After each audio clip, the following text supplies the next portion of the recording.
आजच्या शुभ दिवशी मंडळाचं कारण एवढंच आहे. आज मला वाटतं इंडिया महासंघाचा वाढदिवस आहे. शास्त्रीय असतात ते सगळ्यांना इथं बसलेच 50 लोकांचा वाढदिवस आहे. महाराष्ट्राच्या वतीनं आणि दादासाहेबांच्या विविध विश्वस्त मंडळाच्या वतीनं सगळ्यांना पहिल्यांदा वाढदिवसाच्या शुभेच्छा देतो.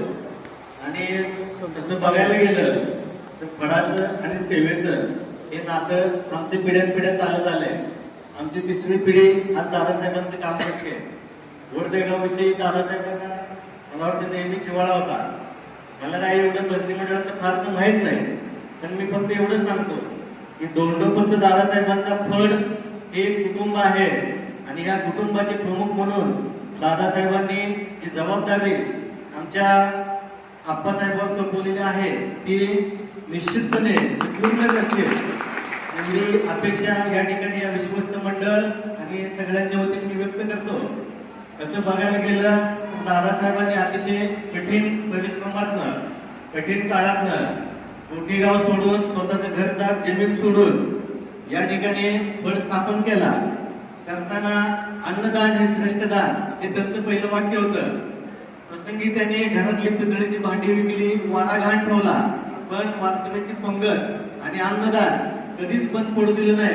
दादासाहेबांची पुण्य आणि कृपा आहे. ज्या पुण्याने आणि कृपेने आपण या मठात बसलोय ती सगळी पुण्य आणि कृपा दादासाहेबांची आहे.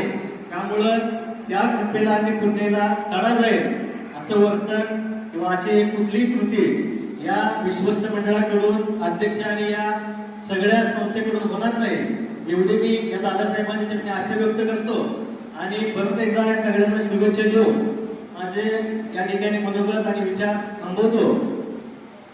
या ठिकाणी फक्त एक विनंती आहे की स्वच्छतेविषयी कोणी पाठीमागे कोणी काय केलं आणि कोण काय होतं ज्याने काय केलं हे सांगण्यापेक्षा आपण इथून पुढे काय करणार आहात आणि आपली जबाबदारी आपण अतिशय काळजीपूर्वक करू पुढच्या वेळेला पण परत आपल्याकडेच म्हणजे ह्या सेवेची संधी मिळेल अशा पद्धतीने काम करत असाल तर निश्चितच प्रत्येक वारकरी तुमच्या सोबत आहे.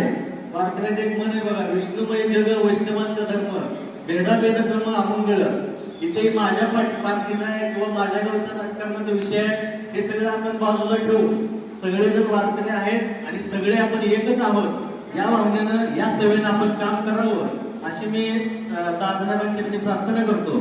आपल्याला कुठेही अडचण येईल काही मदत लागेल त्यावेळेला समस्त ग्रामस्थ असतील, वडदेगावचे आमचे जनहित संघटना असेल, आपला सूर्यवंशी परिवार असेल हा नेहमीच आप्पासाहेबांच्या सोबत आहे एवढी ग्वाही मी आपल्याला या ठिकाणी देतो आणि माझे 2 मिनिटाचे विचार थांबवतो. धन्यवाद. यानंतर विनंती करतो भाऊ गुरुजींनी आपलं मनोगत व्यक्त